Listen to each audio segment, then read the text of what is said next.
નમસ્કાર, હું છું પ્રિયા અને તમે જોઈ રહ્યા છો જનતા કી જાણકારી ન્યૂઝ। નજર કરીએ આજના સમાચાર।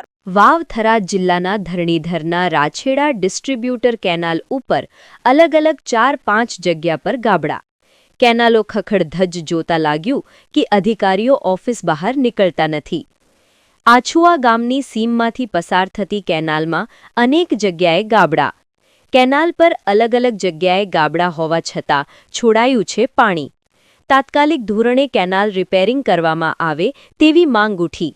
કોન્ટ્રાક્ટર દ્વારા કેનાલ રિપેરિંગ કર્યા વગર પાણી છોડી દેવામાં આવ્યું। જો કેનાલ તૂટી તો કેટલાય ખેતરોમાં પાણી ફરી વળશે। 4-5 જગ્યાએ કેનાલ પર મોટા ગાબડા। અધિકારી કે કોન્ટ્રાક્ટરને નહીં દેખાયા હોય તેવા અનેક સવાલો। કેનાલમાં ગાબડાથી આજુબાજુના ખેતરોમાં ભેજ વધી રહ્યો છે।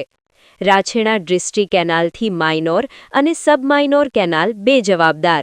રિપોર્ટ ભરત ઠક્કર, ડીસા, બનાસકાંઠા। ડિસ્ટ્રીબ્યુટરમાં કેનાલની અંદર મોટા મોટા ગાબડા પડેલ છે અને અધિકારી કોઈ આની કોઈ વિગત લેતા નથી। કેટલી જગ્યાએ ગાબડા પડે? 6 થી 7 જગ્યાએ ગાબડા પડેલ છે। તમારી શું માંગ? અમારે તરત રિપેર થાય એવી માંગ છે। આ કઈ કેનાલ છે? રાછેડા ડિસ્ટ્રીબ્યુટર। કેટલા સમયથી ગાબડા પડેલા? લગભગ પાણી આયા પહેલાના ગાબડા છે। હજુ સુધી રિપેર નહીં? હજુ સુધી રિપેર નથી। કોઈ તંત્ર હાલમાં 6 મહિનાથી કોઈ આ બાબતે રજૂઆત કરી? હા જી, અરજી આપેલી છે।